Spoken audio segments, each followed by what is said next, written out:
Good afternoon and welcome to the Bass Coast Sustainability Festival, called this year for 2021 Reimagined. We're going to hear next from Paul.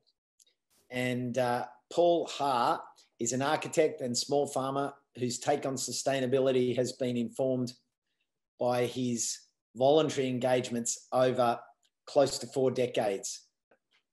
Paul, wow. Please explain. Yeah, hey, I think we're all agreeing that living sustainably and tackling our climate and biodiversity emergency, it's all about harnessing personal responsibility and community action and good governance for re-loving the earth. So a terrific way to do this, I think, is with creative pursuits that not only build business in ways that enrich rather than damage our natural world, but also build people individually and collectively in local community.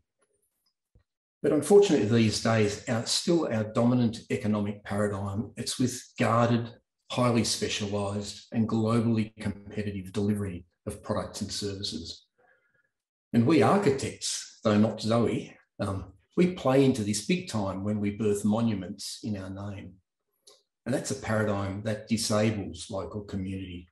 I like to think that all of us can together, locally and actively, re-engage in designing and constructing our own homes, in growing our food, in schooling our kids, in caring for those in need of our help, and in rewilding our open spaces, and also in advocating for better governance within and beyond our domain.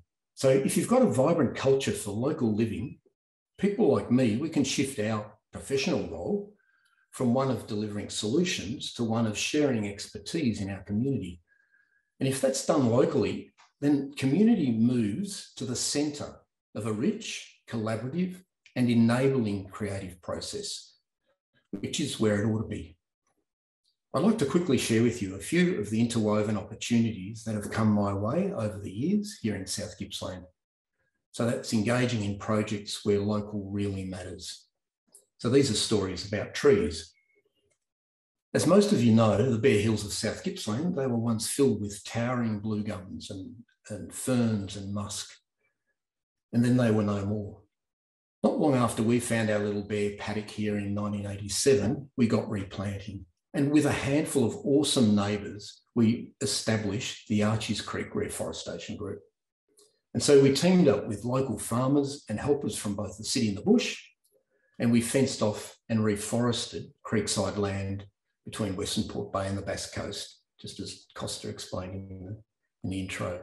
And those 400,000 trees, I understand we planted those in our first 15 years. Going to say, be it alert. Yeah, then we recreated a wildlife corridor, and it's still really well regarded, I think, in Victoria. Community tree planting has brought me lifelong friendships personally around shared commitment and physical work in beautiful settings and in the freshest of air. And as Susie has flagged so well, there's nothing better for my mental health, and I'm sure everyone's, than by banding together with friends around a project that enriches nature. As an architect, I love working with wood, but it does trouble me that our building industry now relies on truly global timber supply chains. And that much of the wood we build with, it's sourced by big business in ways that contribute to largely irreversible demise of the world's natural forests. And in that climate and biodiversity crisis before us, it's been spoken about so much this crucial time we're in, desecrating the lungs of our earth for timber and pulp is as suicidal as it's disrespectful. But back in the late 80s and the early 90s, and through my land care interests, I also came upon the Gippsland Agroforestry network. So they're local farmers who are planting trees, not only for stock shelter and nature conservation, but also for timber. And it's terrific to now see these farmers of South Gippsland beginning to harvest fast-grown native and exotic trees, which they've form-pruned, thinned and high-pruned, to produce what's now high-value architectural timber. And back in Brunswick and Melbourne, is Ceres Community Environment Park. So for over 40 years now, its education and celebration around environmentally sensitive living has been vast and impressive. And to help fund all these terrific activities at Ceres, it's established a number of social enterprises. And one of these is Ceres Fairwood. So Fairwood aggregates farm timber as well as wood from urban tree salvage, and it sells it to a discerning market. So to the green demographic that cares a lot about where the materials in its building projects come from, where they're sourced.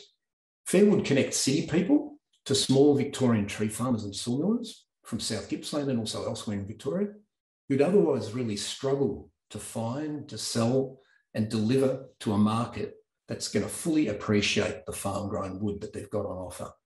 Fairwood buys only from growers and millers who source wood to the highest standards of environmental and social responsibility.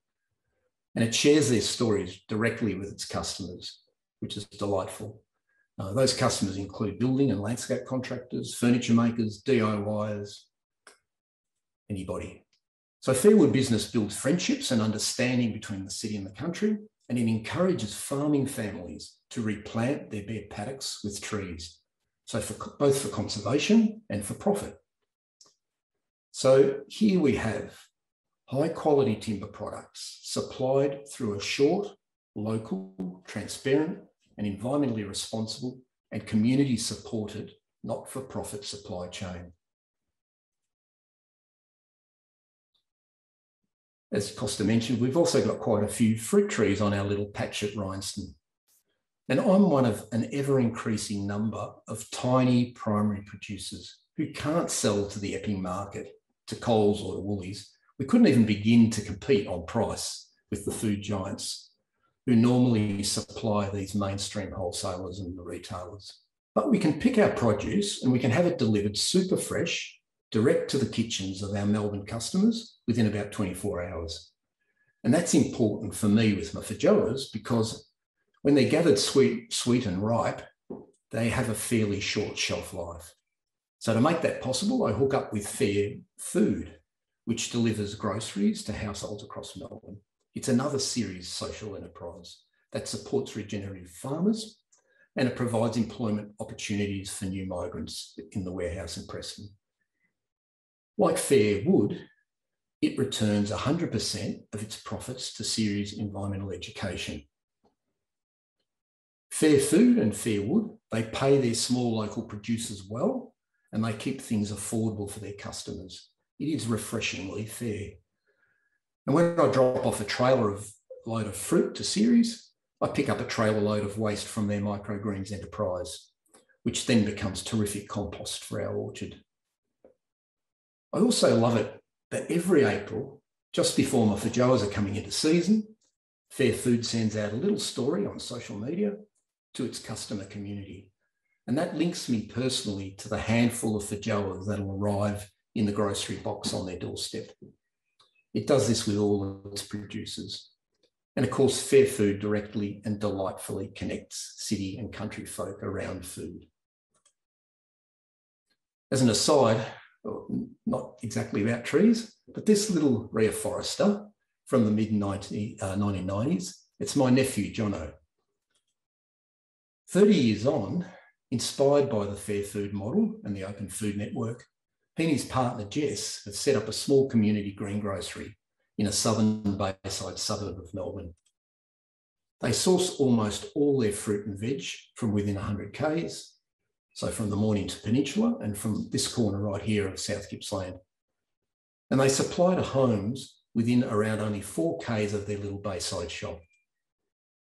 It's going gangbusters for them, but rather than expanding their business and their geographic reach, they encourage other young people to set up similar community greengroceries down the road. And they then share with them the logistic of farm pickups, and so they save on fuel and workload, and everyone increases their profits. And though not in COVID times, but other times, they also hold regular evenings at the local bowls club, where their farmers and their customers meet to share yummy homemade meals. It's an exquisite little enterprise. And they're now also supporting young farmers who are landless, but able to very affordably rent a few idle acres down here in South Gippsland.